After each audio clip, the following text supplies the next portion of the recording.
എല്ലാവർക്കും നമസ്കാരം. വനിതകളുടെ സ്വന്തം ഷോ അല്ലെങ്കിൽ വനിതകൾക്ക് വേണ്ടി മാത്രം അവരുടെ കഴിവുകൾ തെളിയിക്കാനുള്ള ഒരു ഷോ ആണ് റെഡ് കാർപ്പറ്റ്. റെഡ് കാർപ്പറ്റിന്റെ ഇന്നത്തെ വൈബ്രന്റ് എപ്പിസോഡിലേക്ക് എല്ലാവർക്കും സ്വാഗതം. ആൻഡ് നമ്മുടെ ഗസ്റ്റും അതേപോലെ തന്നെ വൈബ്രന്റ് ആയിട്ടുള്ള ഒരു ബ്യൂട്ടിഫുൾ ആക്ട്രസ് ആണ് ലെന. So, ലെന ചേച്ചി, വെൽക്കം ടു ദി ഷോ. ഈ എപ്പിസോഡിലും എനിക്കൊരു പാട്ട് കേട്ടേ പറ്റൂ. പാട്ട് പിന്നെ സഹിക്കാം. ഗെയിമാണോ? ഗെയിമുമാണ് ആകെ. ശരി, ഇപ്രാവശ്യത്തേക്ക് ഞാൻ ഗെയിം മാറ്റി വെച്ചു. മാറ്റി വെച്ചു. ഓ, രക്ഷപ്പെട്ടു. എനിക്ക് എനിക്ക് പറയുമ്പോ ഭയങ്കര വിഷമായി. പാട്ട് പാടാം, അപ്പൊ സമാധാനമായല്ലോ. ഇതിലൊരു പ്രത്യേക സുഖം കണ്ടെത്തുന്നുണ്ടല്ലേ? ഭയങ്കര സുഖമാണ്, അത് കാണാനുണ്ട് മുഖത്ത്. ഹിന്ദി സിനിമയിൽ അഭിനയിച്ചിട്ട് എന്താണ് അവിടുത്തെ വിശേഷം നമ്മൾ ഇവിടെ ചോദിച്ചതേ ഇല്ല. അക്ഷയ് കുമാർ സാറിന്റെ കൂടെ അഭിനയിച്ചു അല്ലേ? എന്താണ് ആ ഒരു എക്സ്പീരിയൻസ്? നമ്മളുടെ മലയാളം ഇൻഡസ്ട്രി പോലെ അല്ല എന്നുള്ളത് നമുക്ക് അറിയാം. എന്നാലും കൂടുതൽ എന്തൊക്കെയാണ് അവിടെ കണ്ട മാറ്റങ്ങൾ? നമ്മുടെ സിനിമ പോലെ തന്നെയാണ് എല്ലാ സിനിമയും, പക്ഷേ വളരെയധികം ബിഗർ സ്കെയിലാണെന്നേ ഉള്ളൂ. എന്നുവെച്ചാൽ നമ്മൾ ചെയ്യുന്നതെല്ലാം തന്നെ അവരൊരു 10 മടങ്ങ് വീർപ്പിച്ചിരിക്കുന്ന പോലെയാണ് എനിക്ക് തോന്നിയിട്ടുള്ളത്. അഫ്കോഴ്സ് എയർലിഫ്റ്റ് വളരെ റിയലിസ്റ്റിക് ആയിട്ടുള്ള ഒരു ഹിന്ദി സിനിമയായിരുന്നു. യൂഷ്വൽ ജഗബോഗ മസാല ഹിന്ദി സിനിമയുടെ കാര്യം എനിക്ക് അറിയില്ല, ഞാൻ വർക്ക് ചെയ്തിട്ടില്ല, ആഗ്രഹമുണ്ട്. പക്ഷേ ഇത് വളരെ റിയലിസ്റ്റിക് ആയിരുന്നു. അതുകൊണ്ട് എനിക്ക് മലയാള സിനിമയുടെ അതേ ഫീലാണ് കിട്ടിയത്. പക്ഷേ ഇങ്ങനെ അക്ഷയ് കുമാർ എന്നൊക്കെ പറഞ്ഞ സൂപ്പർ സ്റ്റാറിന്റെ പാട്ടുകളും ഒക്കെ നമ്മൾ കുട്ടിക്കാലത്തൊക്കെ കണ്ടിട്ട് ഇങ്ങനെ അന്തം വിട്ട് നോക്കിയിരുന്നിട്ടുള്ള ഞാൻ അതേപോലെ അവിടെ പോയിട്ട് അക്ഷയ് കുമാറിനെ കണ്ട് അന്തം വിട്ട് നോക്കിയിരിക്കുന്നത്. എന്താന്ന് വെച്ചാൽ ഞാൻ അന്ന് സ്കൂളിൽ പഠിക്കുമ്പോൾ ടിപ് ടിപ്പ് ബർസ പാനിയൊക്കെ കാണുമ്പോൾ ഉള്ള അതേപോലെ ആളിപ്പോഴും ഇരിക്കുന്നത്. അതെ. പിന്നെ the working experience was great. ഭയങ്കര വെൽ മാനേജ്ഡ് ആയിരുന്നു. നമ്മുടെ ഇൻഡസ്ട്രിയേക്കാളും വളരെ വ്യത്യാസം അവിടെ ഫീൽ ചെയ്യുന്നത് അതിനുശേഷം ഉള്ള റോൾസിലേക്ക് കയറാൻ. ഹിന്ദിയിലേക്ക് റോൾസ് വന്നാലും നമുക്കത് മെറ്റീരിയലൈസ് ചെയ്യാൻ നമുക്ക് അതിന്റെ ഇടയിൽ ഒരു കാസ്റ്റിംഗ് ഏജൻസി ആയിട്ട് ടൈപ്പ് വേണം, നമുക്ക് മാനേജേഴ്സ് ടോട്ടലി ഡിഫറെന്റ് ആണ്. നമ്മുടെ ഇവിടെ നമ്മൾ ആക്ച്വലി ഒരു മാനേജറോ നമുക്ക് കാസ്റ്റിംഗ് ഏജൻസി ഉണ്ടെങ്കിലും എനിക്ക് തോന്നുന്നു മലയാളത്തിൽ അത് ദോഷം ചെയ്യാം. നമ്മളെ നേരിട്ട് വിളിക്കാൻ പറ്റണം. നമ്മൾ അത്രയും ഒരു ഹോം മെയ്ഡ് സിനിമ എന്നുള്ള ഫീലാണ് എനിക്ക് ഇവിടെ. തമിഴ് എക്സ്പീരിയൻസ് അതും കൂടി പറയൂ, അവിടെ എങ്ങനെയാണ്? തമിഴ് ഓഫ്കോഴ്സ് നമ്മുടെ കസിൻസ് ആണല്ലോ, അതായത് നമ്മുടെ തൊട്ട് അയൽവാസികളാണ്. നമ്മുടെ എന്ന് വെച്ചാൽ നമ്മുടെ പണക്കാരായ റിലേറ്റീവ്സ് ആണ് എന്ന ഫീലിംഗ് ആണ് നമുക്ക് അവിടെ പോകുമ്പോൾ. എന്ന് വെച്ചാൽ എല്ലാം ബിഗർ ബഡ്ജറ്റ് ആണ്, എല്ലാം കുറച്ച് ഈ പറഞ്ഞ പോലെ ഗ്രാൻഡ് ആണ്. തമിഴിലും ഹിന്ദിയിലും തെലുങ്കിലും ഞാൻ വർക്ക് ചെയ്തപ്പോൾ എനിക്ക് കിട്ടിയ എക്സ്പീരിയൻസ് ഇതാണ്. അവർക്കൊക്കെ മലയാളത്തിനോട് ഭയങ്കര മതിപ്പാണ്, ഭയങ്കര റെസ്പെക്റ്റ് ആണ് മലയാള സിനിമയോടും മലയാളം ഇൻഡസ്ട്രിയോടും മലയാളം ആക്ടേഴ്സിനോടും. ഡെഫിനറ്റ്ലി മലയാളം ഇൻഡസ്ട്രിന്ന് പുറത്തേക്ക് പോവാന്ന് പറയുമ്പോൾ ഏതോ വലിയ യൂണിവേഴ്സിറ്റിന്ന് പഠിച്ച് റാങ്ക് വാങ്ങി വന്ന ആള് വരുന്ന പോലെ. ആൻഡ് ഇപ്പൊ പുതിയ പ്രോജക്റ്റ് ആർട്ടിക്കിൾ 21, അത് ഓൾറെഡി അതിന്റെ ഒരു ഫസ്റ്റ് ലുക്ക് പോസ്റ്റർ ചേച്ചിയുടെ ഇറങ്ങിയപ്പോ തന്നെ ശരിക്കും ഭയങ്കര മേക്ക് ഓവർ ആണ്. ഞാൻ വളരെ കൂളായിട്ട് ബ്രോഡ്വേയിലൊക്കെ ഷൂട്ട് ചെയ്യുമ്പോൾ ബ്രോഡ്വേയിലൂടെ ഒക്കെ നടന്നു പോകുമ്പോൾ ഒരാളും അറിയില്ല. ഫുൾ ഷൂട്ടിംഗ് സമയത്ത് ഒരാളും പോലും അറിഞ്ഞിട്ടില്ല ഞാൻ അങ്ങനെ ഒരു റാങ്ക് പിക്കർ അല്ല എന്നുള്ളത്. ശരിക്കും എന്താണ് അതിന്റെ ആക്ച്വലി കടകളിൽ നിന്ന് പുറത്താക്കുകയൊക്കെ ചെയ്തു. മാറിപ്പോ എന്നൊക്കെ പറഞ്ഞു. അപ്പൊ ഞാൻ അല്ലെങ്കിൽ അടി കൊണ്ട് തന്നെ അങ്ങനത്തെ അവസ്ഥയൊക്കെയായിരുന്നു. അത്രയും. ശരിക്കും എന്താണ് ആ ഒരു സിനിമ മുന്നോട്ട് വെക്കുന്ന ഒരു തീം? ഈ സിനിമ ആക്ച്വലി നമ്മുടെ ഇവിടെ ഒരുപാട് റാഗ് പിക്കേഴ്സ് ഉണ്ട്. ഇന്ത്യയിൽ മുഴുവൻ റാഗ് പിക്കേഴ്സ് എന്ന് പറയുന്നത് നമ്മുടെ എൻവയറമെന്റിന്റെ ഒരു 80% ക്ലീനിങ് അവരാണ് ചെയ്യുന്നത്. അപ്പോൾ അവരുടെ സോഷ്യൽ പ്രസക്തി അല്ല പറയുന്നത്, അതല്ല തീം. വളരെ ഒരു ഫാമിലി ഓറിയന്റഡ് ഫാമിലി ഡ്രാമ പോലെ പോകുന്ന കുറേ ലെയേഴ്സിൽ ടച്ച് ചെയ്യുന്ന ഒരു ബേസിക്കലി ഫെസ്റ്റിവൽസിനെ ടാർഗറ്റ് ചെയ്തിട്ടുള്ള ഒരു ഫിലിമാണ്. പ്ലസ് കമേഴ്ഷ്യലിയും വയബിൾ ആയിട്ടുള്ള ഒരു സിനിമ തന്നെയാണ്. അപ്പൊ എന്തായാലും മലയാള സിനിമയെ വേറൊരു തലത്തിലേക്ക് കൊണ്ടുപോകാൻ ആ സിനിമയ്ക്ക് കഴിയട്ടെ. ആൻഡ് നാഷണൽ അവാർഡൊക്കെ ലെന ചേച്ചിക്ക് ആ സിനിമയിലൂടെ ലഭിക്കട്ടെ എന്ന് ഞങ്ങൾ എല്ലാവരും ആത്മാർത്ഥമായിട്ട് പ്രാർത്ഥിക്കുന്നു. ഇനി നമുക്ക് നമ്മുടെ അടുത്ത കണ്ടസ്റ്റന്റ്, നമ്മുടെ പെർഫോമർ ഇവിടെ കാത്തിരിക്കുകയാണ്. ആരാണ് എന്താണെന്നുള്ളൊരു ചെറിയൊരു വിഷ്വൽ ആദ്യം കാണാം, എന്നിട്ട് നമുക്ക് അവരെ വിളിക്കാം. ഗോദാവരിയുടെ തീരങ്ങളിലെ ഗോമേതകമണി. നമസ്കാരം, എൻ്റെ പേര് ഭൈരവി എം ആർ. സ്വദേശം തിരുവനന്തപുരമാണ്. എൻ്റെ പ്രൊഫഷൻ സംഗീതം തന്നെയാണ്. 4 വയസ്സ് മുതൽ ഞാൻ സംഗീതം പഠിച്ചു തുടങ്ങി. സംഗീതത്തിലെ ആദ്യാക്ഷരങ്ങൾ കുറിച്ചു തന്നതും എൻ്റെ ആദ്യ ഗുരുവും എൻ്റെ അമ്മയാണ്. ഗോദാവരിയുടെ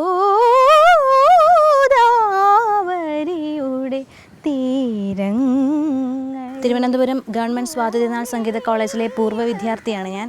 അവിടെ തന്നെ ഗസ്റ്റ് ലെക്ചറായിട്ട് വർക്ക് ചെയ്യുകയുണ്ടായി. എൻ്റെ അനിയത്തിയുടെ പേര് ഭാവശ്രീ. അവളും സംഗീതത്തിൻ്റെ വഴിയിലേക്ക് തന്നെയാണ് നീങ്ങുന്നത്. താനേ തിരിഞ്ഞും മറിഞ്ഞും തൻ താമരമെത്തേലൂരു. എൻ്റെ പേര് ഭാവശ്രീ MR. ഞാൻ തിരുവനന്തപുരം സ്വദേശിനിയാണ്. എൻ്റെ ചേച്ചി പറഞ്ഞ പോലെ മ്യൂസിക്കാണ് എൻ്റെ പാഷൻ. മധുമാസ സുന്ദര ചന്ദ്രലേഖ.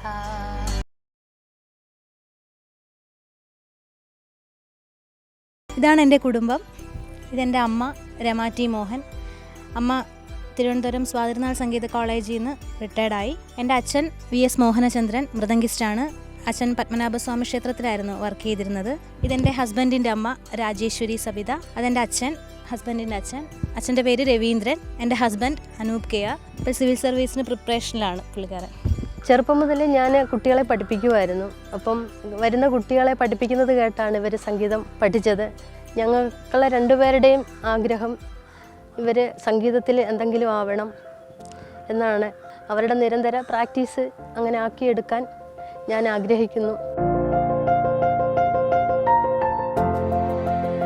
ജീവിതത്തിൽ എങ്ങനെയാണോ അതേപോലെ തന്നെ സംഗീതത്തിലും നമ്മൾ ഒരുമിച്ച് ചേരാനാണ് ആഗ്രഹിക്കുന്നത്. സേവിതം സർപ്പദം ചിന്തയേയം സദാ ഭാവയാമി ഗോപാലബാലം മനസേവിതം സർപ്പദം ചിന്തയേയം. റെഡ് കാർപ്പറ്റിന്റെ വേദിയിൽ ഇന്ന് വരാൻ പോകുന്നത് സംഗീതത്തെ ഒരുപാട് സ്നേഹിക്കുന്ന, അല്ലെങ്കിൽ സംഗീതത്തിൽ തന്നെ പുതിയ പരീക്ഷണങ്ങൾ കൊണ്ടുവരണം എന്ന് ആഗ്രഹിക്കുന്ന 2 സിസ്റ്റേഴ്സ് ആണ്. അപ്പൊ നമുക്ക് വളരെയധികം സ്നേഹത്തോടെ അവരെ സ്വാഗതം ചെയ്യാം. Let's welcome Bhavashree and Bhairavi.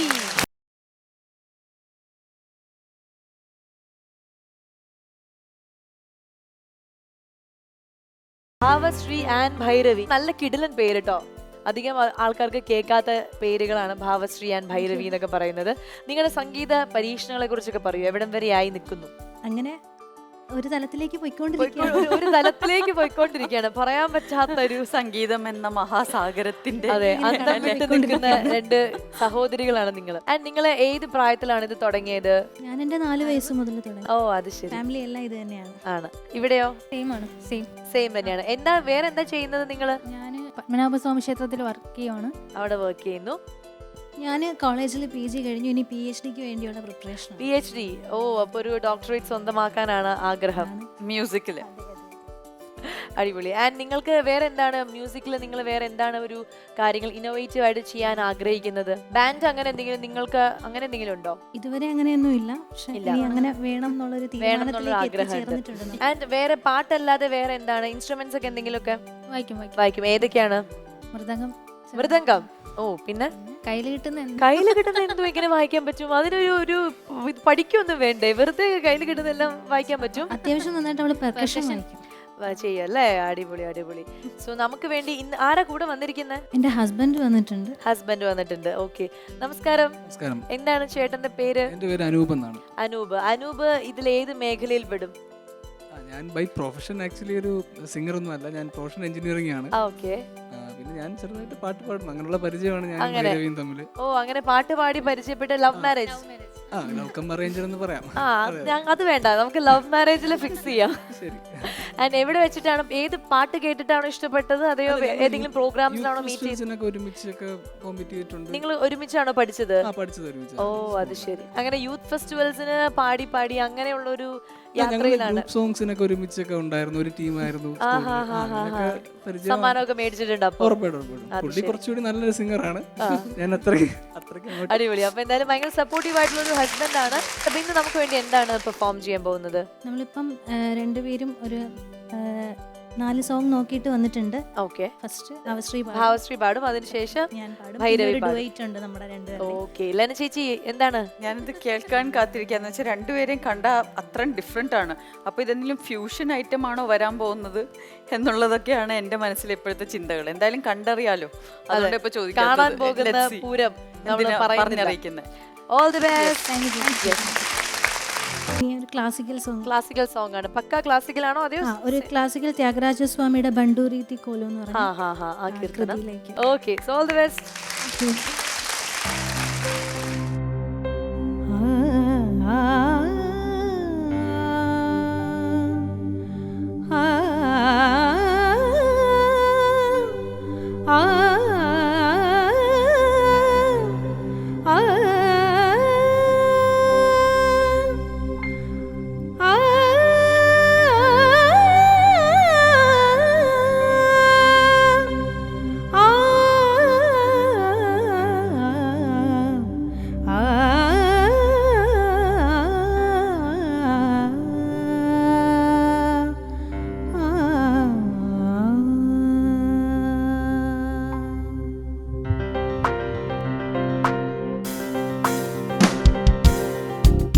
బంటూరీతి కోలు వియవయ్య రామ, బంటూరీతి కోలు వియవయ్య రామ, బంటూరీతి కోలు వియవయ్య రామ, బంటూరీతి కోలు వియవయ్య రామ, బంటూరీతి కోలు వియవయ్య రామ, బంటూరీతి కోలు వియవయ్య రామ,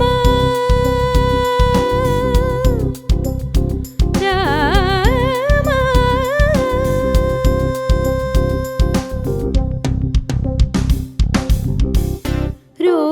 రోమాంచమను ఘనకంచుకము రామ భక్తుడను ముద్ర బిల్లయో రామనామమనే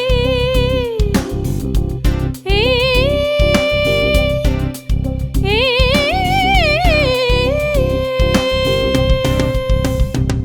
నిసని ని ని నిని సని సని ని ని సని సని సని సని సప సని సని సమ సని సని సని ని సని ని సని ని సని ని సప ని ని ప మా మా ని రి ని రి ని మని మా ని రి ని రి మని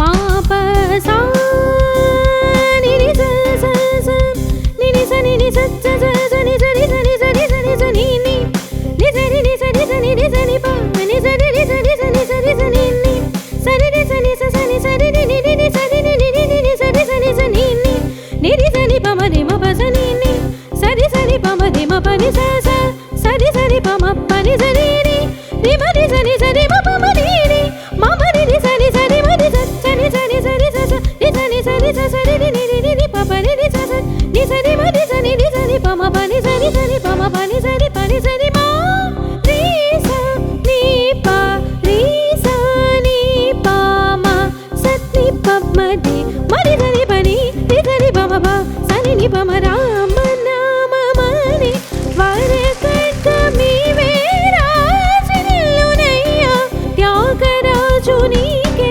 బంటూరీతి కోలు వియవయ్య రామ, బంటూరీతి కోలు వియవయ్య రామ,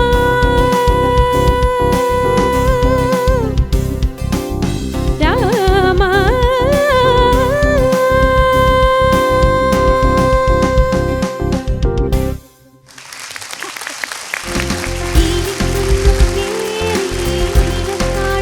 രണ്ടുപേരും തകർത്തു. നിങ്ങൾ രണ്ടുപേരും എടുത്ത പാട്ടുകളാണെങ്കിലും നിങ്ങളുടെ പാട്ടാണെങ്കിലും എല്ലാം അടിപൊളിയായിരുന്നു അല്ലേ ചേച്ചി?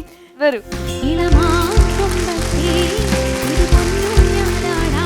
Great job. രണ്ടുപേരും ക്ലാസിക്കൽ പാട്ടാണ് നെക്സ്റ്റ് എന്ന് പറഞ്ഞപ്പോൾ ഞാൻ പ്രതീക്ഷിക്കുകയാണ് ഇപ്പം നല്ലൊരു കച്ചേരി പോലൊരു ഐറ്റം വരുന്നു വിചാരിക്കുമ്പോൾ പെട്ടെന്ന് ഭയങ്കര റോക്ക് ഡ്രംസ് ഒക്കെ വരുന്നു.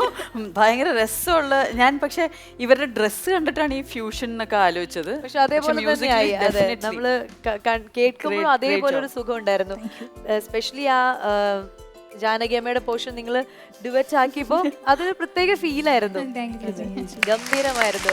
അപ്പൊ എന്തായാലും നമുക്ക് ആ ഒരു ചെറിയൊരു സമ്മാനം റെഡ് കാർപ്പറ്റിന്റെ ടീം വക ഞങ്ങൾ തരാൻ പോവാണ്. ഓക്കെ, പണ്ടൂരീതി കോലുവിയ വയ്യ രാമ, പണ്ടൂരീതി കോലുവിയ വയ്യ രാമ, പണ്ടൂരീതി കോലു. ഇവിടെ വന്നിട്ട് പാടാൻ പറ്റിയതിൽ ഹാപ്പി അല്ലേ? ഓക്കെ, ആൻഡ് ഇനിയും ഒരുപാട് സ്റ്റേജുകളിൽ നിങ്ങൾക്ക് പാടാൻ പറ്റട്ടെ. നിങ്ങൾ നേരത്തെ പറഞ്ഞ പോലെ തന്നെ ഒരു ബാൻഡ്സ് എന്താ നിങ്ങളുടെ ആ മ്യൂസിക് ബാൻഡും എല്ലാം ഒരുപാട് മനോഹരമായിട്ട് മുന്നോട്ട് പോട്ടെ. Thank you.